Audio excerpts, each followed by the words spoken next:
¿Qué pasa, astrónomos? ¿Qué tal? Muchas gracias por estar ahí y conectarte a esta postal planetaria en directo. Estamos en directo en el Facebook y en el YouTube de los Museos Científicos Coruñeses. Entonces, cualquier duda, cualquier comentario, cualquier cosa, lo puedes dejar en los comentarios de Facebook de los museos o los puedes dejar también a través del hilo de Twitter. Los leeremos al final y echaremos un vistaciño. Y intentaremos resolver las preguntas, o si no las podemos resolver, pues haremos más preguntas. Hoy la postal planetaria es sobre la noticia de la semana, del mes, probablemente del año, yo qué sé, es tremendo. La postal planetaria de hoy va sobre la noticia que ya has leído en todos lados, porque ha sido brutal la difusión que ha tenido la noticia. Detectan fosfina en Venus, un gas que producen los seres vivos en la Tierra. Toma ya. Hallados posibles indicios de vida en Venus. Vida en Venus, vida en Venus, vida en Venus, que es la fosfina, sustancia tóxica y con mal olor que encontraron en las nubes del planeta. Hallan en las nubes de Venus fosfina, un gas que podría indicar que hay vida. Vida en Venus, todo lo que debes saber de la vida en Venus. ¿Cómo podría haber surgido la vida en Venus? Hallados posibles indicios de vida en la atmósfera de Venus. Vida en la atmósfera de Venus. Bueno, ya sé un poco más de bajón, más dudas que microbios flotando en las nubes de Venus. Y mi favorita. Dinosaurios y hombres verdura en la ciencia ficción. Ya había vida en Venus. Pues vida en Venus. Salen todas las noticias, es una notición, vida por primera vez fuera de la Tierra. La difusión ha sido brutal, la recepción ha sido brutal, todo el mundo lo comenta. Como astrónomo ya te lo han dicho, ya te han llamado por teléfono, te mandan WhatsApp y ya te han dicho, oye, ¿qué pasa? Que hay vida en Venus, o sea, ¿cómo es esa vida? ¿Que está lleno de dinosaurios? ¿O qué pasa? ¿Nos van a invadir? O sea, terrible, ¿no? Entonces, hoy vamos a hablar de vida en Venus y de vida extraterrestre, pero la postal se llama Aún no. Que me gusta porque es un poco optimista, porque es aún, y es un poco negativo porque es no, aún no. Para contextualizar, Venus es el planeta más cercano a la Tierra, es un planeta prácticamente gemelo a la Tierra en tamaño, la composición química inicial de los planetas era muy parecida, la composición actual se parece muchísimo. Entonces, se suele decir que es un gemelo, aún así ha cambiado mucho. Se puede ver espectacular, se puede ver realmente espectacular estas mañanas. Venus brilla y es espectacular el lucero de alba. El nombre que tenían para Venus los griegos era fósforo. Y fósforo, lo que quería decir en griego, la etimología griega, quería decir el que trae la luz. Y no estaban desencaminados, porque Venus siempre se ve al amanecer o al atardecer. Nunca se ve al centro de la noche, o nunca se ve ya con la noche muy avanzada. En estos momentos se ve justo antes del amanecer, entonces los griegos le llamaban fósforo porque era el que traía la luz, el último astro brillante que había en el cielo antes de que saliera el sol, antes de que diera la luz, no. Tenía otro nombre, los griegos lo identificaban con dos nombres, que era esferos, que era para cuando Venus se veía al atardecer. Pero en este caso fósforo le viene genial porque es el que trae la luz y tiene muchas cosas que ver con la postal. Esta foto es chulísima, es una foto de Oscar, espera ver Venus, ahí, se ve por ahí. Pero no esperes ver el cometa por allí, porque el cometa ya se fue, que el cometa ya no se ve. Aún así merece mucho la pena salir a ver Venus por la mañana, un poquito antes de que salga el sol estos días. Está espectacular. Un poquito más cerca de Venus vemos el planeta del tamaño de la Tierra, una composición química muy similar. Pero si te quejas, porque el tiempo en Galicia es muy malo, en Venus que sepas que nunca despeja, siempre está cubierto de una capa de nubes permanente y nunca se puede ver su superficie, por lo menos en visible. Entonces es un planeta que durante muchos años fue totalmente enigmático, nadie sabía nada de Venus, nunca se había visto nada de la superficie, y hace décadas los astrónomos pensaban que era otro planeta con vida, el que debía estar poblado de dinosaurios y árboles gigantes, pues un poco a modo de la Tierra hace millones de años, ¿no? Sin embargo, no tiene nada que ver. El primero que trabajó en los modelos de la atmósfera de Venus, hizo una predicción muy acertada sobre Venus, fue Carl Sagan, que en los años 60 ya predijo, a partir del comportamiento y la composición de la atmósfera de Venus, que es especialmente de CO2, que un efecto invernadero brutal sobre Venus generaba un calentamiento global que hacía que la temperatura en superficie superara los 400 grados centígrados en todo el planeta en cualquier momento, ¿no? Entonces todo esto de los dinosaurios y de la vida en Venus se esfumó tal, ¿no? Sin embargo, lo que lo cambió todo fue el aterrizaje de las sondas Venera de la Unión Soviética, que nos mandaron algunas de las mejores postales planetarias de la historia, postales llegadas desde Venus. Esta es una foto de la sonda Venera, la 14, y está editada por Don Michel, que es una especie de diseñador gráfico que lo que hizo es ajustó la poca foto que tenemos para ver cómo se vería el paisaje en Venus. La foto no es exactamente así, pero está muy bien ajustada, los colores, las texturas, la corrección del angular, y hace un poco la imaginación de cómo debería ser la superficie de Venus, pero a partir de fotos de las sondas, ¿no? Las fotos originales no llegaron a tener esta vista, porque las sondas originales, cuando aterrizaron, lo primero que fotografiaron es la parte de abajo. Las sondas, cuando llegan a un planeta, fotografían siempre la parte de abajo, esta parte de aquí, y eso lo hacen para saber si, oye, si están inestables, si se van a caer, pues saber, en la primera foto que sepas, antes de que se caiga, qué pasó, porque igual se cae, y si te dedicaste a sacar fotos arriba, pues luego será un misterio, ¿no? Entonces las veneras, debido a precisamente al ambiente de Venus, no sobrevivieron para hacer una foto mejor que solamente las patas. La temperatura superficial en Venus es de unos 400 grados de temperatura. Eso es el doble del horno de casa, o sea, podrías hacer una pizza a temperatura ambiente en Venus en 5 minutos, simplemente sosteniendo la atmósfera.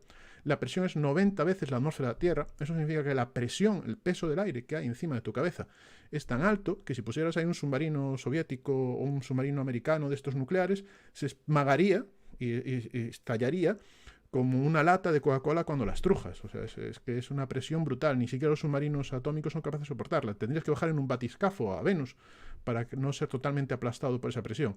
Y aparte de la temperatura de 400 grados centígrados, de la presión, resulta que el ambiente es hiperácido. Es que llueve ácido sulfúrico. Entonces, es lo más parecido al infierno que te puedes imaginar. Parece muy acertadamente el último sitio para buscar vida o para sacar titulares de que aparece vida en otro planeta o vida extraterrestre en otro sitio. No parece un sitio muy hospitalario, ¿no?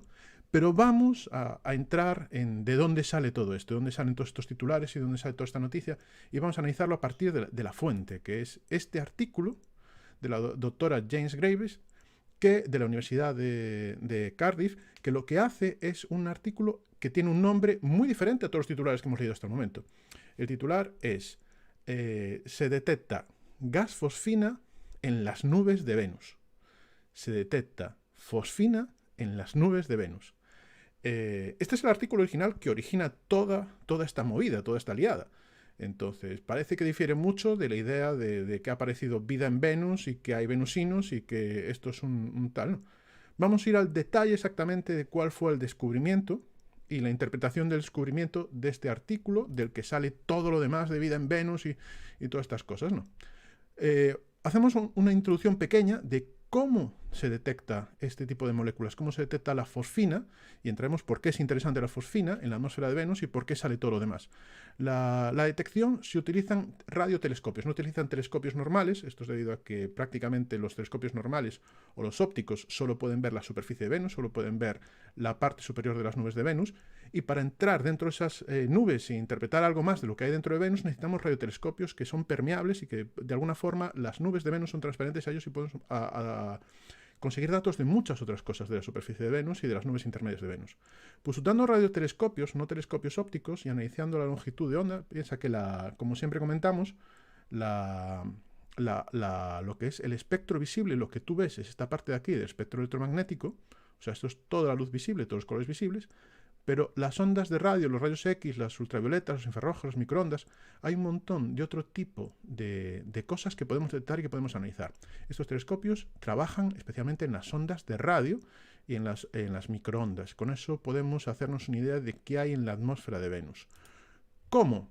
Pues lo que tenemos que hacer es sintonizar de alguna forma, porque esto al final es radio, entonces sintonizas frecuencias de la misma manera que sintonizas la radio por escoger una cadena a otra. Dependiendo de la cadena o de la frecuencia que escojas, pues escuche pues, una emisora u otra, ¿no? Pues aquí lo que podemos hacer con las ondas de radio es sintonizar, y dependiendo de lo que sintonicemos, podemos encontrar un bloqueo sobre una molécula, sobre un compuesto o otro. Esto quiere decir que podemos detectar moléculas químicas en la atmósfera de Venus, dependiendo de si hay un bloqueo, si esas moléculas están absorbiendo la luz que esperamos que salga de Venus, y precisamente por ese bloqueo sabemos que hay cierto tipo de moléculas. En este grafiquito se ven 3 tipos de planetas, que son Venus, la Tierra y Marte. Arriba abajo en cada grafiquito es la cantidad o la intensidad de fotones que nos llegan o de radiación que nos llega de ese planeta. Y luego, pues según sintonizamos la radio, que es lo que vamos hablando, pues Cada elemento tiene una zona. Pues si queremos buscar CO2, que es el caso de Venus, que la atmósfera es prácticamente toda de CO2, pues si sintonizamos la radio en la frecuencia de CO2, veremos que hay mucho CO2 porque el CO2 se come la luz, no deja salir la luz de la atmósfera de Venus y genera este hueco, ¿no? Sin embargo, si decimos, oye, hay ozono en Venus que es O3, que este sí que lo hay en la Tierra, pues sintonizamos la frecuencia del ozono, que la tenemos aquí, y en Venus vemos que no hay nada que absorba en la frecuencia del ozono. O sea, no hay nada que bloquee el ozono. Por lo tanto, no hay ozono en la atmósfera de Venus, ¿no?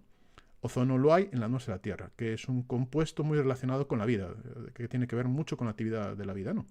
Y aquí abajo tenemos la de Marte, también se representa igual, arriba abajo intensidad y aquí la frecuencia de radio. Y vemos que si sintonizamos el CO2 para saber si hay CO2 en la atmósfera de Marte, pues nos sale un buen huecazo. Ozono no hay y agua, pues parece que hay un poquito por aquí en la frecuencia del agua, pero tampoco tal. Es muy diferente los espectros de la Tierra con los otros planetas. Ya ves que no tiene nada que ver porque la Tierra, la verdad, tiene muchas cosas muy interesantes y también este gráfico está diseñado para entrar a ver en detalles. Pero es una idea. ¿Cómo se detectan las cosas? Pues tú apuntas con un telescopio de radio, en este caso con el Maxwell Telescope de Hawái, y lo que buscas es intentas sintonizar frecuencias de moléculas químicas, a ver si encuentras moléculas químicas. Pues vamos a ver si hay CO2, vamos a ver si hay agua, vamos a ver si hay metano, vamos a ver si hay no sé qué. Y resulta que sintonizando y buscando frecuencias y buscando compuestos químicos, James Graves lo que se encuentra es que encuentra una bajada. Esto es un gráfico igual que los que veíamos antes de intensidad. Y lo que vemos es una bajada en la línea en donde debería absorber un compuesto químico que se llama fosfina. Entonces, esto es muy fino. O sea, antes estábamos viendo el gráfico para los principales componentes de la atmósfera. Esto sería muy, muy fino, es hilar muy, muy fino. Piensa toda la cantidad de elementos químicos, buscar la frecuencia exacta en la que un elemento químico bloquea la luz y con eso puedes saber que ese elemento químico está presente en la atmósfera porque no deja pasar la luz, porque la absorbe, porque entra en resonancia con la luz. Es muy, muy fino. Entonces, cuando descubrió esto, dijo, bueno, pues parece en 2017 que hay fosfina en la atmósfera de Venus. Parece que tengo una bajada en mi detector y he detectado fosfina, que es una molécula que veremos que tiene que ver con el fósforo y con el hidrógeno. Para confirmarlo, por si acaso el telescopio no estaba funcionando bien o su metodología de trabajo no era la correcta, decidió pedir tiempo en el mejor radiotelescopio del mundo, que es ALMA, que es una asociación de antenas gigante en una altitud brutal, con una precisión total, con los mejores instrumentos. Bueno, el mejor del mejor, el mejor radiotelescopio. Pidió tiempo para intentar confirmar si realmente había fosfina y sus datos del James Maxwell eran correctos. Resulta que el telescopio ALMA confirmó que realmente en esa frecuencia de radio había una absorción que estaba relacionada con la fosfina. Entonces, el descubrimiento es este. Ponemos una foto de Venus y vemos las dos curvas, la del Maxwell y la de ALMA. Y lo que vemos, lo único que se ha descubierto en este momento, el único dato que tenemos nuevo con respecto a Venus, son estas dos gráficas. Es lo único que tiene nuevo el artículo. Hay fosfina, o por lo menos hay una evidencia sólida de que hay fosfina en la atmósfera de Venus. Esto es lo único que se ha descubierto. Este es el único dato nuevo, estas dos gráficas. Llegar a ellas es muy complicado, pero sí que es cierto que es lo único que tenemos nuevo. Vamos a intentar interpretarlo a través del artículo, ¿no? ¿Por qué la fosfina es tan interesante y por qué la fosfina no lleva a la otra? La fosfina es esto de aquí, es esta molécula aquí, es fósforo con 3 hidrógenos, es una molécula bastante parecida al amoníaco, por decir una manera, una molécula más conocida. Y la fosfina, o que también se llama fosfano, y de hecho hubo bastante controversia con esto, porque fosfina parece que es un término antiguo y fosfano parece que es un término más utilizado por la Asociación Química Internacional Química, que la nomenclatura química. Pero bueno, sea fosfina o fosfano, esta molécula, que depende del fósforo, curiosamente coincide, y esto mola mucho, con el nombre que tiene Venus en el cielo estas atardeceres, que es fósforo, ¿no? Es el que trae la luz. Es un descubrimiento chulo especialmente, y la próxima vez que veas Venus en el amanecer recuerda que se llama fósforo, y lo que hemos descubierto en toda esta noticia no es nada más que una molécula relacionada con el fósforo en Venus, que me parece una analogía muy chula. Pero ¿por qué es tan interesante la fosfina o el fosfano? ¿Por qué estamos todos locos con la fosfina o el fosfano? Bueno, pues hay un tipo de moléculas dentro de las líneas de absorción de los planetas y de la composición química de los planetas que parece que están relacionadas con la actividad de la vida. La llamamos biomarcadores. Hay cierto tipo de compuestos químicos que salen de la vida. Tú simplemente por el hecho ahora mismo de estar respirando estás exhalando CO2. por el hecho de hacer la digestión, generas otro tipo de gases. Cuando te mueras, tristemente, pues generarás otro tipo de gases también por la descomposición de tu cuerpo, ¿no? Toda la actividad biológica está relacionada con la química, y entonces, tanto por absorber, por comer o por respirar compuestos químicos, como por exhalar y por los residuos de la acción metabólica dentro del organismo, vamos dejando una huella en la atmósfera de la vida. La vida va dejando una huella en la atmósfera. A esos compuestos químicos que están relacionados con la vida y están relacionados con la actividad metabólica de la vida, se les llama biomarcadores. Los biomarcadores clásicos son, por ejemplo, el agua. Tú sabes que sin agua no puede haber vida y es uno de los compuestos más importantes para que exista agua, para que exista vida, y es precisamente porque sin agua tú te mueres en 3 días. O sea, prácticamente toda la vida necesita agua para mantenerse funcionando. Es más, si no hay agua líquida, si el agua está en forma sólida o está en forma gaseosa, la vida también es muy complicada, porque el agua es precisamente ese entorno líquido en el que permite que las células funcionen, intercambien cosas dentro de la membrana y permite la transmisión de energía y permite el movimiento de moléculas dentro de la célula. Si no hay agua líquida, no puede haber vida. Entonces, para que un planeta tenga vida, uno de los biomarcadores más importantes es que en la señal se detecte agua. Aparte del agua, hay otros biomarcadores muy interesantes. El CO2 que exhalas, pues el dióxido de carbono que exhalas, también está muy relacionado con la actividad de la vida. El metano, que es la descomposición también, muy relacionado con eventos de descomposición de vida. El metano también es interesante. El ozono, que es O3, que es este de aquí, también es muy interesante. El metano, hay un montón de compuestos que están relacionados con la vida, con la actividad biológica. A estos compuestos los llamamos biomarcadores y son muy interesantes porque nosotros podemos caracterizar la composición química de una atmósfera, y caracterizando la composición química de una atmósfera, si encontramos este tipo de compuestos, de alguna forma sabemos que ese planeta puede tener vida como la Tierra, ¿no? Y es una de las búsquedas más interesantes que está haciendo la astronomía actual, ¿no? El fosfano o la fosfina en la atmósfera terrestre, y esperamos que en las atmósferas de planetas rocosos solo parece que pueda aparecer y mantenerse en la atmósfera a partir de la actividad biológica, de la actividad de bacterias que no utilizan oxígeno para hacer su metabolismo, y a partir de procesos industriales tecnológicos muy extensivos, de fábricas. Entonces, si en lo que esperamos dentro de las atmósferas, los planetas rocosos, la fosfina solo puede salir de actividad biológica y solo puede salir de grandes fábricas, y de ahí es la única fuente de fosfina que hay en la Tierra, o sea, no se genera a grandes cantidades por ningún otro tipo de evento natural o que no tenga que estar relacionado con la vida o con las fábricas, podemos decir que tanto por una como por otra puede haber vida extraterrestre en Venus, ya sean microbios o sean fábricas. Esta es la primera idea. Se detecta fosfina, como sabemos que la fosfina en la Tierra solo sale de fábricas y de vida, pues en Venus debe estar pasando lo mismo, ¿no? Pero el artículo es muy cauteloso porque la idea es muy dura. Estamos hablando de la primera vez una detección, una evidencia de vida fuera de la Tierra. Entonces hay que descartar todo lo demás para darle la máxima evidencia y la máxima contundencia a este punto, ¿no? Dentro del artículo se ha desarrollado precisamente qué otras cosas dentro de una atmósfera como la atmósfera de Venus puede generar vida, ¿no? O sea, qué otras cosas que no tienen que ver con la vida pueden generar vida en la atmósfera de Venus. Y se hizo un cribado de todo lo que puede generar fosfina en la atmósfera de Venus. Una de las cosas que puede generar fosfina son los rayos, y en Venus sabemos que hay una gran cantidad de rayos, una gran de tormentas eléctricas. Pero la cantidad de rayos o de tormentas eléctricas que hay en Venus no llegan ni de broma para generar la fosfina que se ha detectado, porque se ha detectado muchísima. También las erupciones volcánicas generan fosfina, pero resulta que las erupciones volcánicas en Venus son raras. Sí que deben ser brutales cuando las hay, son erupciones volcánicas que prácticamente ocurren en todo el planeta a la vez y cubren todo el planeta a la vez de lava, o sea, es un fenómeno cataclísmico brutal, pero ocurren cada ciertos cientos millones de años, entonces hace mucho, o esperamos que hace mucho que no hubiera una erupción volcánica contundente en Venus, y por eso las cantidades de fosfina tampoco son explicables con las erupciones volcánicas pasadas en Venus. También la entrada de meteoritos, de meteoros dentro de la atmósfera de los planetas también puede generar fosfina, pero tampoco en esas cantidades.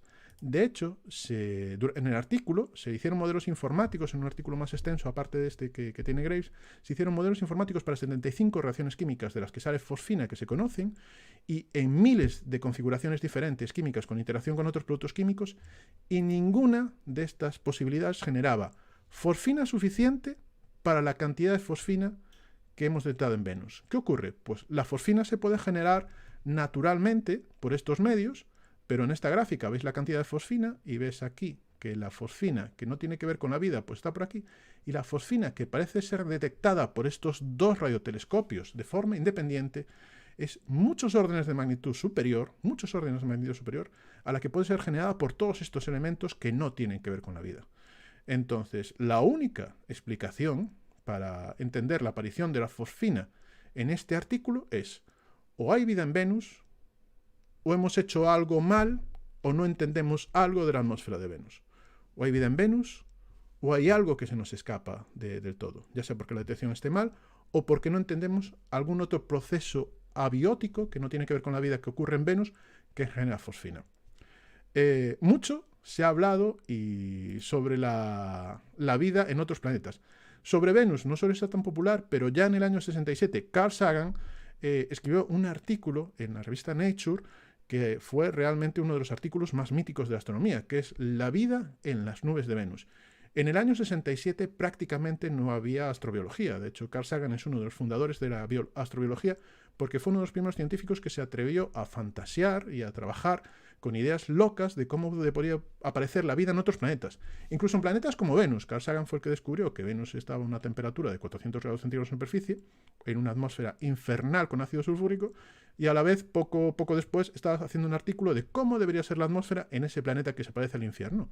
Este es un artículo clásico de astrobiología, y es súper interesante porque no se trata de la vida en la superficie, sino la vida en las nubes de Venus, que es donde puede haber algún tipo de condición que permita la vida. Este es un gráfico de cómo es la atmósfera de Venus. Vemos arriba abajo, de este lado lo vemos en altitud, la altitud de la atmósfera de Venus. Aquí vemos la presión atmosférica y de izquierda a derecha lo que vemos es la temperatura en grados Kelvin. Bueno, por aquí más o menos pues son 30, por aquí deben ser entre 30 y 20 grados centígrados más o menos. Entonces, lo que tenemos es que cerca del suelo, la temperatura está marcada con esta gráfica azul, cerca del suelo la temperatura pues es de 400 grados centígrados. Tú llegas a Venus, aquí, y la temperatura es de 400 grados centígrados, la presión 90 atmósferas y llueve ácido sulfúrico. Mal sitio para que aparezca vida. Pero según nos vamos alejando de la superficie y vamos más altos en la atmósfera de Venus, la temperatura va disminuyendo significativamente y la presión también. Por encima de los 50 kilómetros de altura hay una presión de una atmósfera, que significa que es la misma presión que hay en la superficie de la Tierra. Más o menos por aquí, por esta zona de aquí, hay la misma presión que la presión que tienes ahora mismo sobre tu cabeza y con la que te permite respirar. Una presión, pues, obviamente, muy interesante para la aparición de la vida. No solo eso, sino que la temperatura está en torno a los 20 y los 30 grados. Justo en esa parte donde hay una atmósfera de presión, la temperatura es de unos 20 o 30 grados centígrados, que es también una temperatura indicada para la vida. No solo eso, sino que ahí hay grandes cantidades de agua y sabemos que esa agua condensa y se forman gotitas de agua a esa altura en las atmósferas de Venus. Entonces, en la superficie no puede haber agua líquida bajo ninguna circunstancia, muy arriba tampoco. Pero justo en el medio, a 50 kilómetros de altura, en la atmósfera de Venus, se dan las condiciones de presión y temperatura para que haya un montón de gotas de agua en suspensión, de agua líquida en suspensión. El biomarcador más importante de la vida y el más imprescindible para la vida, por lo menos como la conocemos, que es el agua líquida, ya existe en Venus, solo que no en la superficie, sino flotando en las nubes de la atmósfera de Venus. Bueno, pues sabiendo que hay agua líquida en las nubes de la atmósfera de Venus, porque hay la presión y la temperatura adecuada, podemos especular sobre la idea de que pueda haber vida. Pero ya me has escuchado decir que aquí hay mucho ácido sulfúrico, y de hecho las nubes son de ácido sulfúrico. Y estas gotitas de agua son gotas de ácido sulfúrico, son de agua mezclada con ácido sulfúrico, o sea, al final es ácido sulfúrico, que luego llueve y luego cuando llega a la parte más caliente, justo antes de la superficie, vuelve a evaporarse, ¿no? Esta es una zona de ácido sulfúrico. Pero resulta que no debemos preocuparnos tampoco mucho, porque dices, bueno, pues vida en ácido sulfúrico, está chupado. Si te vas de excursión a Touro, al lado de Santiago de Compostela, hay una mina que es una mina de cobre, y las minas de cobre, por el proceso que tienen, hacen que el suelo se vuelva hiperácido. De hecho, al lado de la mina de Touro y pasando por el pueblo de Touro, hay un río hiperácido que parece de Fanta naranja, aquí lo ves. Eso es ácido sulfúrico. Y eso, que es todo ácido sulfúrico, que es ahí donde me ves ahí por detrás está Felipe Macías, que es el responsable de recuperar toda la mina de Touro y todo este entorno hiperácido, que nos enseña que es una pasada lo que hace allí. Es catedrático de grafología y hace unas cosas increíbles con todo este estropicio que generó la mina. Pues resulta, en ese río hiperácido, que es de ácido sulfúrico, tú si vas allí y te fijas bien, como ves aquí, hay una gran cantidad de colonias de arqueobacterias. Esto es ácido sulfúrico. Y dentro del ácido sulfúrico se genera enseguida, sin hacer nada, sin introducir nada, pues hay un tipo de bacterias que hay en la Tierra que se llaman arqueobacterias que no tienen ningún problema en vivir en ácido sulfúrico. Y es más, se llaman arqueo porque son algunas de las bacterias más viejas que se conocen que hay en la Tierra. O sea, son bacterias súper antiguas. Entonces, en principio, si hay agua líquida puede haber vida. Y aunque el agua líquida sea ácido sulfúrico, como es este caso, puede haber vida. De la misma manera que en la Tierra, pues la podría haber en Venus. Entonces, las condiciones para que aparezca la vida, por lo menos a nivel de bacterias, a nivel bacteriológico y a nivel de microbios, son posibles en las nubes de ácido sulfúrico de Venus. ¿Cómo funcionaría esta vida? Pues justo en ese entorno de nubes, arriba abajo tienes la altura y por aquí tienes más o menos la célula de Halley, que es un comportamiento que tiene la atmósfera de Venus que hace que el aire vuelva a subir por el calentamiento de la superficie. También ocurre en la Tierra, pero en Venus es brutal. Resulta que en esas gotitas de ácido sulfúrico que sabemos que hay en la atmósfera de Venus, pues resulta que a 50 kilómetros se desarrolla la vida. Pues aparece una bacteria. Aparece una bacteria, vive dentro de una gota de ácido sulfúrico, hace sus cosas de bacteria y luego al final, pues lo que hacen las bacterias es soltar esporas para que luego se puedan generar más bacterias. Lo hacen cuando empiezan a desecarse y ven que empiezan a estar en riesgo de morirse. Porque todas esas gotitas en algún momento llueven a las zonas más calientes de Venus donde hay 300 grados de temperatura.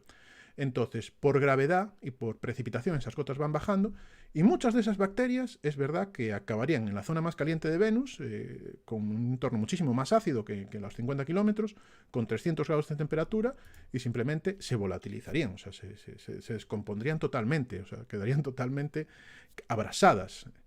Pero una parte importante de esas esporas que sueltan las bacterias podría subir a través de las células de Halley, de nuevo otra vez, justo pasar por esa zona más seca en la que las bacterias se desecan y entran en estado de invernación, y luego justo subir por la célula de Halley y volver al entorno donde hay gotitas de ácido sulfúrico en suspensión, entrar en contacto con esas gotas, entrar dentro de esas gotas y reactivarse y volver a generar bacterias otra vez. Parece una idea loca, y lo es, pero esto pasa en la Tierra. En la Tierra hay cierto tipo de bacterias que ocupan las nubes que realmente pues suben, interactúan con las tal, luego precipitan y vuelven a subir. Sí que es verdad que en la Tierra no hay ningún tipo de bacteria en las nubes o ningún tipo de vida dentro de las nubes de la Tierra que no esté relacionado con la vida en la superficie. O sea, si hay vida en estas nubes en la Tierra es porque hay vida en la superficie y parte del ciclo vital de esta vida tiene que ver con la superficie de la Tierra. En Venus esto no sería posible. La vida tendría que estar soportada únicamente, o por lo menos este tipo de vida tendría que estar soportada únicamente por la suspensión dentro de las nubes de la atmósfera de Venus. O sea, esa vida tendría que estar dentro de esas gotículas de ácido sulfúrico, reproducirse antes de que precipiten a la zona más caliente donde acabarían abrasadas, subir por células de Halley y con las células de Halley volver a un entorno otra vez adecuado para volver a reactivarse y volver a hacer el ciclo de la vida. Está complicado y es una idea loca, pero lo más interesante es que no es una idea imposible, es una idea que es plausible. Fosfina en Venus, esa es la idea, ¿no? Pues que hay un tipo de compuesto que sueltan las bacterias, que es la fosfina, y que resulta que la única explicación para la fosfina es que haya vida en las nubes de Venus o algo que desconocemos. ¿Cuáles son los puntos positivos para decir que la fosfina tiene que ver con algún tipo de vida en las nubes de Venus y que realmente es un indicador de que hay vida en Venus? Pues uno de los puntos positivos es que Venus hace 4.000 millones de años fue un planeta idéntico a la Tierra. Con idéntico es idéntico, el mismo tamaño, atmósfera densa, no tan densa como la de ahora, grandes océanos de agua líquida, continentes, la composición química prácticamente idéntica. Esto quiere decir que hace 4.000 o 4.500 millones de años, cuando surgió la vida en la Tierra, Venus era un planeta idéntico a la Tierra. O sea, Venus nunca fue siempre el infierno que es ahora. Tuvo un pasado, y en el pasado era un planeta idéntico a la Tierra cuando surgió la vida en la Tierra. De la misma forma que surgió la vida en la Tierra, pudo haber surgido en ese momento la vida en Venus. Y si hubiera surgido la vida en Venus, no es descabellado pensar que, aunque el planeta metamorfoseó totalmente hasta el infierno que es hoy en día, algún tipo de esa vida pudiera evolucionar o pudiera volverse lo suficientemente fuerte como para soportar mantenerse en las nubes de Venus y evolucionar hasta ese estado. O sea, un punto muy importante es que no es un planeta que haya estado siempre abrasado, sino que es un planeta que potencialmente pudo tener vida y puede que esa vida se haya mantenido ahí, evolucionando en las nubes de Venus y se aguante ahí como un clavo ardiendo. Otro punto tremendamente positivo para hablar de vida en Venus es que esto no viene esto no fue una sorpresa de ahora. Se llevan muchos años trabajando en la idea que dejó Carl Sagan de que pueda haber vida en las nubes de Venus. Y de hecho hay otra línea de investigación diferente a la de la fosfina, que está dando muchos artículos y mucho que hablar en los últimos años con respecto a las nubes de Venus, que es que precisamente a esa altura donde parece que está la fosfina y donde debería estar la vida, resulta que hay un tipo de absorción del espectro ultravioleta, del espectro electromagnético, como comentaba en los radiotelescopios, y resulta que ese tipo de absorción está muy relacionado también con la posibilidad de que haya vida, pero por otro tipo de canales en la atmósfera de Venus. O sea, la única evidencia que tenemos no es la de la fosfina, sino que ya tenemos detecciones de cosas que no encajan bien con el conocimiento que tenemos de la atmósfera de Venus y que parecen indicadores de que haya vida. Otro punto muy positivo para que pueda haber vida en Venus es que lo que conocemos de la vida en la Tierra es que es tremendamente extrema. O sea, hay bacterias, hay microorganismos, hay bichitos que son capaces de soportar prácticamente de todo. Hablamos de las arqueobacterias de la mina de Touro que viven en el ácido sulfúrico, pero es que hay todo tipo de microbios que sobreviven en entornos ultraácidos, en entornos con temperaturas brutales, congelados, que se secan, que reviven, incluso los tardígrados, que son algo que hemos comentado en muchas postales planetarias y que son un bichito que vive en el agua, son capaces de sobrevivir el vacío, ácido, radiación, puedes tenerlos a 200 grados de temperatura, puedes desecarlos totalmente, que reviven. Incluso hace poco se cogieron bacterias de hace 100 millones de años, mucho antes de la época de los dinosaurios, que estaban en el subsuelo del desierto de Atacama, se pusieron en un entorno de agua, en un entorno líquido, y resulta que después de 100 millones de años totalmente desecadas en el subsuelo del desierto de Atacama, en cuanto entraron en contacto con el agua, empezaron a vivir sin ningún problema. O sea, la vida es extrema, muchas partes de la vida en la Tierra es extrema y puede soportar condiciones que no te podrías imaginar, ¿no? Entonces, esto también es una idea que refuerza la idea de que aunque las condiciones en Venus son muy complicadas para la vida, puede haber algún tipo de vida que sobreviva a eso. Pero también hay puntos negativos. Y los puntos negativos, el primer punto es que ya hemos descubierto vida fuera de la Tierra. Ya hemos descubierto microbios fuera de la Tierra. Y además es que lo hicimos con la primera sonda que llegó a Marte. Las sondas Viking llegaron a Marte y llevaron 3 experimentos para intentar detectar vida en Marte, además vida microbiana. Y de esos 3 experimentos, prácticamente todos encontraron vida en Marte. O sea, la primera sonda que aterrizó en Marte de forma suave, llevaba 3 experimentos para tal, y encuentra vida. O sea, llegó y enseguida los experimentos dieron todo positivo para vida. Y pasó lo mismo que pasó ahora, pues vida en Marte, vida en Marte, vida en Marte. En cuanto se empezaron a poner esos experimentos dentro de la comunidad científica, se empezaron a trabajar, lo que se descubrió es que los 3 eran no concluyentes, porque el problema es que no es que se hubiera descubierto vida en Marte, es que nuestro conocimiento de la atmósfera de Marte y de cómo interactuaba la atmósfera con el suelo en Marte era tan bajo, el perfil era tan bajo en aquel entonces, que los experimentos estaban muy mal diseñados. Lo que detectaron fueron cosas que luego fácilmente eran explicables por cómo funciona la química entre el suelo y la atmósfera de Marte, vamos. Hoy sabemos que esos experimentos son no concluyentes y estaban mal diseñados. Pero el problema es que no conocíamos cómo funcionaba la atmósfera de Marte y nos llevó a engaño. Cosas que en la Tierra hubieran sido indicador de vida, en Marte pues están perfectamente explicados por causas geológicas, ¿no? Y se acabó la vida en Marte, ¿no? También descubrimos vida otra vez con un meteorito marciano. Resulta que, seguro que te suena, el LH84001. Es un meteorito que descubrieron en la Antártida y que tiene un origen en Marte. Este meteorito es un meteorito marciano que salió eyectado del planeta cuando hubo otro meteorito gigantesco que colisionó contra Marte, una colisión planetaria, y parte de los restos que salieron eyectados por el sistema solar a volar por el sistema solar, pues llegan a la Tierra en forma de otra vez meteoritos, y este meteorito que fue descubierto en la Antártida, se encontraron evidencias brutales de vida en él. Incluso, pues mira, muchos decían que hasta mira, ahí, el gusano marciano en el meteorito. Venía un meteorito de Marte con un gusano marciano, con una estructura de cadenas que prácticamente era una evidencia brutal de vida, ¿no? Y volvió a pasar lo mismo. Se ha descubierto vida en Marte y ya está, tenemos una evidencia, es que tenemos un meteorito aquí. De nuevo, cuando se volvió a estudiar muy bien el meteorito, lo que encontramos es que estaba contaminado. Era un meteorito que estaba contaminado y eso no era una evidencia de vida en Marte, sino que es que no habíamos mirado bien los procesos de contaminación del meteorito. Entonces, otra vez sacó la vida en Marte. Y mucho antes, mucho más espectacular, Percival Lowell, cuando observó Marte por primera vez con un telescopio de buena longitud focal y con buenos aumentos, también descubrió vida, los canales de Marte, pero no vida microbiana, sino que imaginó ciudades, una especie de canales de agua para intercambiar agua entre los casquetes polares de Marte y las zonas ecuatoriales, carreteras. Se imaginó un tipo de vida que es una civilización completa, ¿no? Y eso durante décadas, y llega hasta hoy, generó toda la ciencia ficción que tiene que ver con los marcianos, desde la Guerra de los Mundos a las ideas de los marcianos. Y sin embargo, esto fue un debate científico durante muchísimo tiempo. De hecho, hay artículos hasta de cómo va la floración de los árboles en Marte durante mucho tiempo, y lo que ocurría con Percival Lowell es que tenía un error instrumental. Lo que veía no eran los canales en Marte, sino que el telescopio tenía una longitud focal tan alta que lo que estaba viendo eran los vasos sanguíneos de su ojo, que le parecían canales en Marte, pero estaba viendo algo que estaba dentro de su ojo. Entonces resulta que era un fallo instrumental. Estas 3 ideas son 3 ideas de lo que puede pasar con este artículo. La primera es que pensamos que la fosfina es un indicador de vida en Marte, de que puede estar relacionado con la vida, pero lo más probable, o una de las hipótesis más probables, es que no entendamos bien cómo es la composición y cómo se comporta la atmósfera de Venus. La atmósfera de Venus es tremendamente compleja.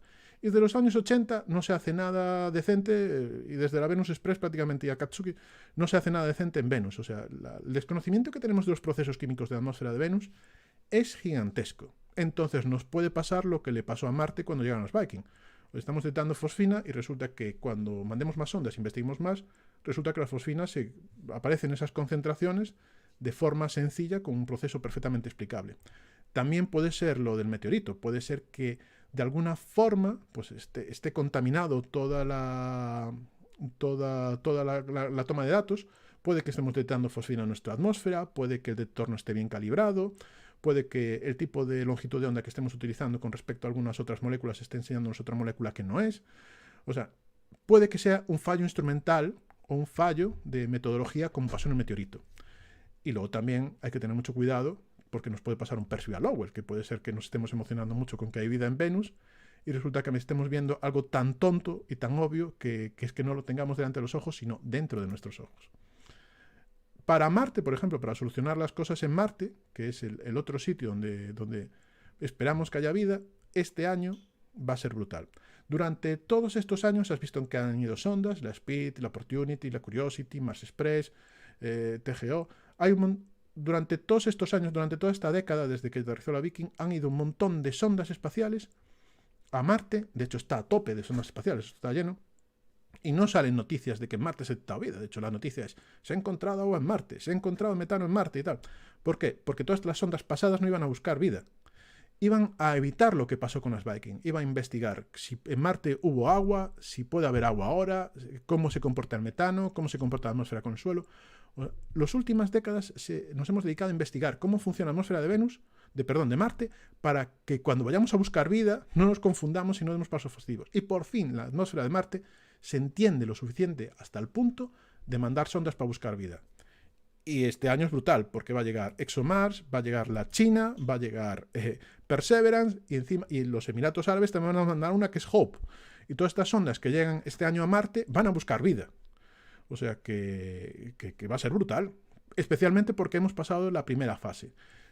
Nos hemos pasado décadas investigando la atmósfera de Marte, nos hemos pasado décadas investigando el suelo de Marte, enviando cacharros, enviando sondas, y por fin, con un conocimiento brutal de cómo funciona la cosa en Marte, hemos llegado al punto en el que vamos a buscar vida. Todas estas sondas van a buscar vida en Marte, ¿no? Entonces, prepárate, que va a ser brutal. El 2021 para la vida en Marte va a ser brutal porque seguramente haya mucho que hablar de muchas cosas que detecten estas sondas. Uno de los casos más brutales que tiene Marte y del más complejo que tiene Marte es que le pasa algo como con la fosfina de Venus. Hay un indicador para vida que es el metano, que en Marte algunas sondas le detectan, otras no, en ciertas cantidades, en no. Hay quien le da un origen biológico, que puede ser algún tipo de bacteria en el subsuelo de Marte que podría sobrevivir, otros le dan una explicación geológica. Este es uno de los... Es exactamente igual que lo de la fosfina de Venus, pero en Marte con el metano, ¿no? Y todas estas ondas van a intentar investigarlo. Y aún así hay quizás otra sorpresa brutal, y es que en 2017 los radares de las ondas espaciales marcianas detectaron un océano de agua líquida en el subsuelo de Marte. El problema es que no saltó a todos los medios como una locura, porque sí que se ha detectado agua líquida en el subsuelo de Marte, pero lo que no sabemos con seguridad es si eso es un montón de barro, es algo tipo de permafrost o de suelo congelado que se ha licuado un poco, y las condiciones que hay. Pero nuevos radares y nuevas perfilaciones en los datos de este tipo de océano submarino nos podrán permitir conocer en el próximo año si esto es un océano de agua líquida, como puede ser el lago Vostok en la Antártida, donde sabemos que hay vida a 3 kilómetros por debajo del hielo. Entonces, dentro de unos pocos meses sabremos más de esto, podemos saber algo más de esto, y se da un lago de agua líquida en el subsuelo de Marte. Con esto se dispararía Marte, la potencialidad biológica de Marte, porque es un planeta muy parecido a la Tierra, con un origen muy similar a la Tierra, lo mismo que Venus, y resulta que tiene agua líquida en la actualidad, que pudo tener vida y pudo refugiarse ahí en el subsuelo, ¿no? Y encima tenemos un análogo en la Tierra, que es el lago Vostok, a 3 kilómetros de profundidad en la Antártida, en el que eso también ha pasado y conocemos que pasa y que la vida se refugia totalmente independiente del resto del planeta, ¿no? Entonces puede ser también una sorpresa, ¿no? Otros sitios en el que podemos encontrar vida son las lunas heladas de los planetas gigantes, bajo la cobertura de hielo de Europa. Sabemos que hay un gran océano de agua líquida y se especula con la idea y el potencial astrobiológico es que ahí debajo de ese hielo, en ese océano de agua líquida, puede haber vida, o en Encélado, o en Ganímedes, o en un montón de lunas que resulta que por fuera tiene una corteza de hielo y por debajo sabemos que hay grandes océanos de agua líquida. Y el agua líquida es el biomarcador más importante, porque sin agua líquida no puede haber vida como la conocemos. Entonces, todos los sitios más interesantes para que exista vida, por lo menos como la conocemos, tiene que haber agua líquida. Y la hay en Europa, en el subsuelo de Europa, la hay en el subsuelo de Encélado, la hay en el subsuelo de Ganímedes, la hay en las nubes de Venus y puede que la haya en el subsuelo de Marte en forma de lagos. Incluso en Titán, últimamente hay evidencias de vida basada no exactamente en el agua líquida, sino en otro tipo de compuestos, que tiene un análogo en la Tierra que es el lago Brea, en la isla de Trinidad, que genera una especie de asfalto sobre su superficie, de hidrocarburos, que sabemos que hay en Titán, y que de la misma manera que hay cierto tipo de bacterias que generan este tipo de costra, de hidrocarburo y de alquitrán en este tipo de lagos, resulta que eso lo vemos en Titán, en los lagos de Titán. Entonces puede ser una sorpresa brutal. Volviendo a Venus, quitado el potencial astrobiológico de otros mundos, ¿qué es el siguiente paso, ¿no? Porque ¿cuál es el siguiente paso para encontrar vida en Venus, ¿no? Pues lo siguiente es ir allá por ella. En este momento no hay ninguna sonda aprobada y en diseño y en construcción para ir a Venus a buscar vida. Venus es un gran olvidado de la planetología. Se suele mirar siempre a Marte, porque Marte sí que es verdad que tiene el mismo potencial astrobiológico, porque pensamos que Marte fue exactamente igual que la Tierra hace 4.000 millones de años, y lo mismo que le pasaba a Venus. Pues si surgió la vida en la Tierra, debió surgir también en Marte, ¿no? Y como Marte se parece más a la Tierra, pues igual queda algún resto de vida activa, o mejor aún, queda algún resto arqueológico que podamos detectar. Y lo que ocurre con Marte es que es más fácil. Aterrizar en Marte es más fácil, investigar Marte es más fácil, llegar a Marte es mucho más fácil. Sin embargo, Venus es mucho más complejo. La atmósfera de Venus es mucho más compleja y trabajar en Venus es mucho más complejo y sobre todo mola mucho menos, porque dices, ¿qué vida voy a buscar en un planeta que está a 400 grados centígrados? O sea, es una locura. Entonces, durante todas estas décadas se ha mirado mucho a Marte. Por primera vez se va a mirar a Venus. Y algunas de las sondas que estaban en diseño para ir a Venus, una de ellas es Da Vinci de la NASA, que es una sonda, que es un aterrizador, y la cuestión es soltar la sonda en la atmósfera de Venus, iría bajando con paracaídas a través de la atmósfera de Venus y podría en ese momento que baja con el paracaídas, podría ir detectando y midiendo compuestos. Entonces, esta sonda, que ya tiene un diseño, aunque no está en construcción, pues lo que podría hacer es tener algún tipo de instrumento específico para intentar detectar la fosfina o algún otro tipo de marcador relacionado con la fosfina que pueda detectar microorganismos o bacterias en las nubes de Venus, ¿no? Pero de momento está en diseño y parece que hasta, en el mejor de los casos, si todo va bien, hasta 2026 no llegará a Venus o no saldrá. Entonces le falta mucho a Da Vinci. Otra sonda que también estaba en competencia con Da Vinci es Veritas, aunque esta sonda no tiene tanto que ver con atravesar las nubes. Se trata de un orbitador que lo que busca es hacer un mapa de Venus con radar. O sea, se busca intentar hacer toda la morfología de Venus con gran precisión, tipo como hizo la Magallanes en su día. Aunque también hay algunas versiones de Veritas que llevan también una especie de cápsula que podría entrar a las nubes de Venus, ¿no? Estas son las dos sondas que de verdad en este momento tienen alguna posibilidad de ir a Venus, ¿no? Hay otro montón de sondas paradas, pero otro montón. Quizás este descubrimiento de fosfina y toda esta polémica con la fosfina sea el punto en el que desatasque todas estas sondas y haga que vayan todas estas sondas a Venus, o por lo menos alguna más. Envision de ESA, que está desactivada, y luego al final acabó en M5 de ESA, la Venera D de Roscosmos, de los rusos, que no tiene presupuesto y tenía una cosa muy chula, que era un globo que podía flotar por las nubes buscando análisis químicos. Los chinos también han detectado una. La Scout de la NASA es una de las más interesantes, uno de los proyectos más interesantes para buscar vida de ese tipo en la atmósfera de Venus. O WAMP, que es el avión marciano, un avión para andar por Marte todo el tiempo. La Venus Scope, el Calypso de Venus Scope, si funciona y si llega a volar algún día y llega a ir a Venus, aunque es muy especulativo y está muy lejos de ser cierto, pues podría ser ideal para detectar la vida en Venus, porque realmente es un globo que flotaría en la atmósfera de Venus con un detector y con una cápsula de detección que permitirían hacer análisis de todo tipo químico in situ. O sea, si buscamos ahí, si sabemos lo que buscar, tendríamos un laboratorio para buscar a fosfina.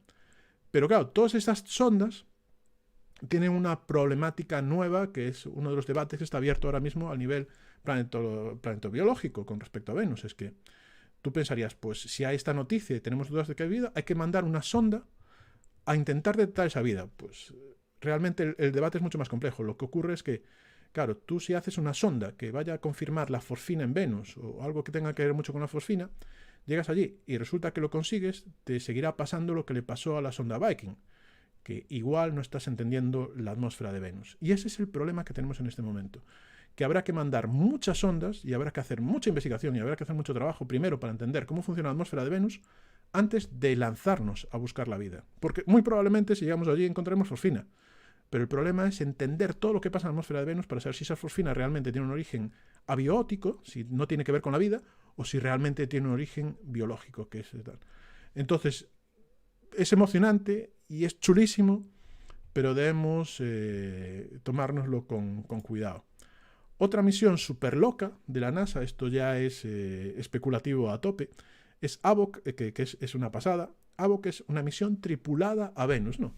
Pero tú me dirás, a ver quién va a ir a Venus a 300 grados centígrados y tal. Pues la idea es mucho más chula. La idea no es aterrizar del todo, sino mandar una misión tripulada.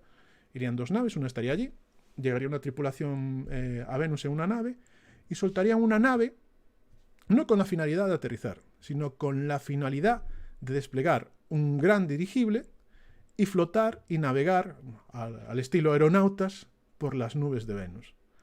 Es una idea también muy loca. Mira, tienes ahí la descripción más o menos de la misión. Sería un gran dirigible alimentado por las células solares que tiene arriba, ¿no?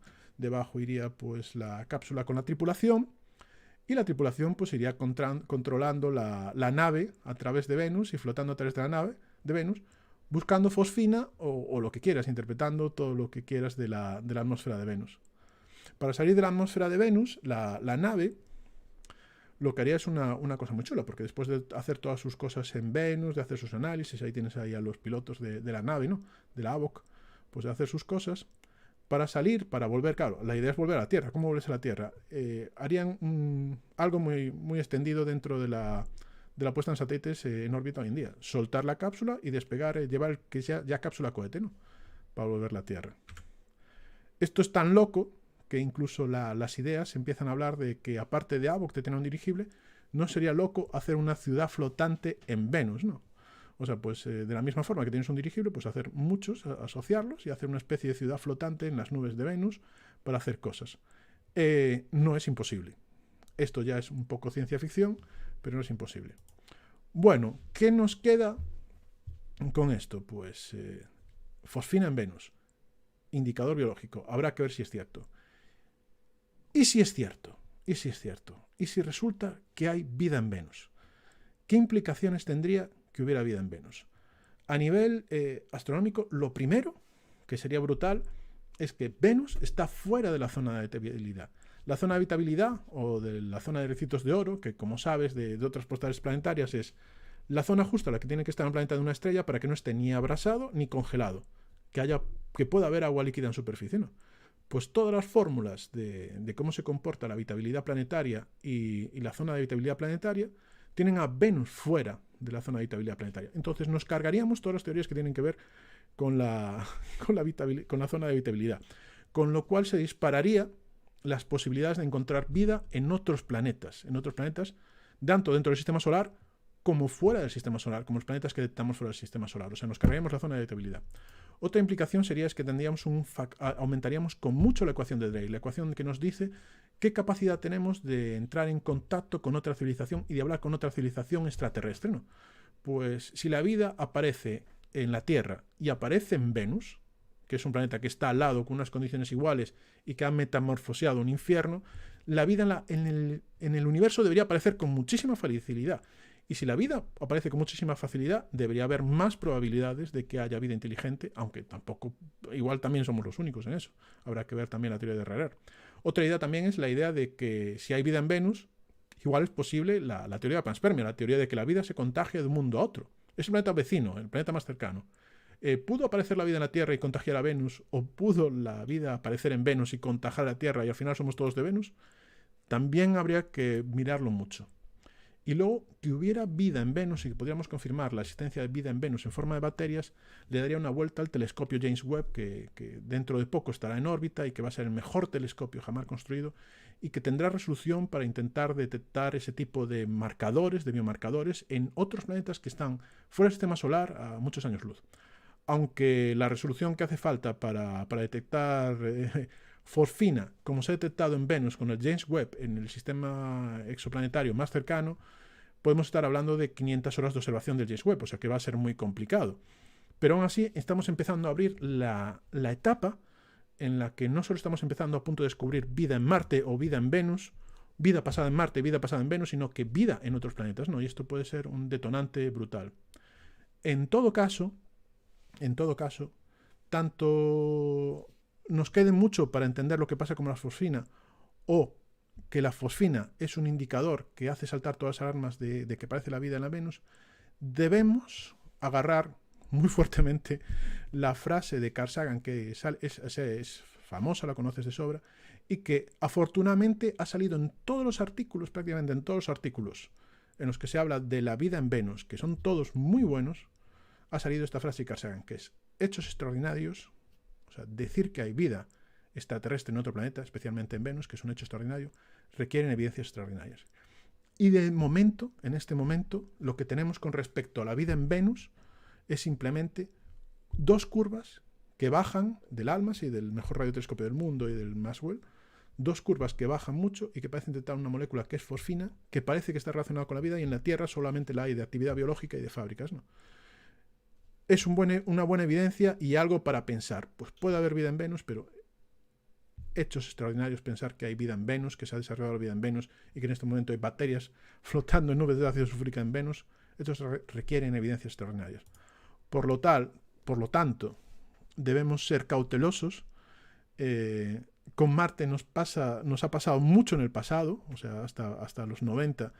Esto ha pasado mucho en Marte, hasta mediados de los 90, la inspiración de las ondas Viking, o sea, aparecía vida por todos lados en Marte, la exploración geológica se cargó prácticamente todo, y ahora sí que es cuando vamos a buscar vida, y en Venus seguramente el camino sea el mismo, tener que explorar mucho Venus, hacer muchos modelos de Venus, intentar entender de dónde sale esa fosfina y seguir trabajando. En todo caso, esto es súper interesante porque todo esto que ha disparado todo esto, pues al final es volver a mirar Venus y volver a investigar Venus, que era un sitio que teníamos totalmente olvidado y que parece tener un potencial astrobiológico interesante. Esto mola muchísimo, o sea, no puede molar más.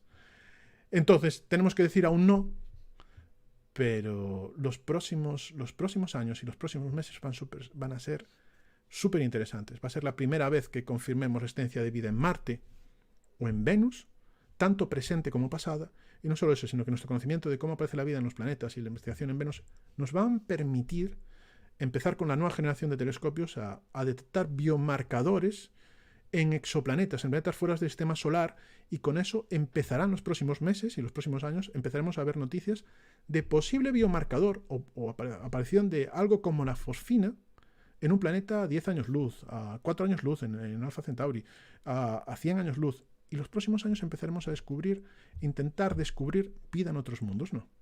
Y probablemente la descubramos o no. En cualquiera de los dos casos es una época chulísima. Es la primera época en la que realmente vamos a empezar a tener evidencias y cosas de vida fuera de la Tierra. No quizás tan chulo como civilizaciones y contacto con extraterrestres, pero bueno, estamos hablando de bichitos y de bacterias y de tal, pero mola muchísimo. Y eso es lo que te quería contar de todo esto de la vida en Venus, que ha sido una locura todos estos días y al final es que mola muchísimo. Al final es una pasada. Bueno, espero que te molara. Si tienes alguna pregunta, que seguro que la tienes, la puedes dejar ahora mismo en los comentarios del Facebook. Pues si te ha gustado puedes darle a me gusta, que eso siempre es bueno para posicionar el Facebook, y también dejarlo en los comentarios del hilo de Twitter de los Museos Científicos de Coruña. Las preguntas echaremos un vistazo ahora y si no las contestamos luego tal. Voy a echar un vistacillo a la página web a ver si puedo ver alguna de los comentarios o de preguntas. Como sabéis, Facebook no muestra las preguntas muy bien en tiempo real. Entonces, puedo ver las últimas. Bueno, Mónica, hola Mónica, ¿qué tal? ¿Qué tal, Germán? Muchas gracias por conectarte, muchas gracias. Quiñoa. Germán especula con la idea de enviaremos a Borja a 10 años luz, que está cerquita. Bueno, Germán me quiere perder de vista, es muy amigo. Ya estoy bastante lejos, que estoy en Galicia y tú estás en Castellón. Me moló muchísimo, muchas gracias a Mala, Cristina, a Cristina también me gustó, muchas gracias Cristina. Bueno, como veis, no puedo ver más comentarios en Facebook, luego los podré ver. Si tenéis alguna pregunta o algún comentario, dejadlo en Facebook y luego los contestamos. Y voy a echar un vistazo a los Museos Científicos de Coruña a ver si puedo ver alguna pregunta. Me parece increíble que no haya preguntas, pero... Y no veo tampoco mucho comentario. Bueno, luego le echamos un vistacillo. Bueno, muchas gracias por conectarte a esta postal planetaria. Espero que te molara. Espero que salgas a ver Venus estos días por la mañana a Fósforo, el que trae la luz, y pienses que Fósforo, el que trae la luz, hemos detectado fosfina, que al final es un derivado del fósforo, ¿no? Y es súper chulo y puede haber vida en Venus. Que lo veas con otros ojos, ¿no? Como algo que puede haber vida en Venus, ¿no? Muchas gracias a los Museos Científicos por el apoyo para hacer la postal planetaria. Muchas gracias a Viviana, que está por detrás controlando toda la retransmisión. Muchas gracias a Marcos, que está por ahí. Muchas gracias a toda la gente de los museos y especialmente muchas gracias a ti por conectarte. Espero que te molara. Y nos vemos en la próxima postal planetaria. Muchísimas gracias. Venga, hasta luego, chicos.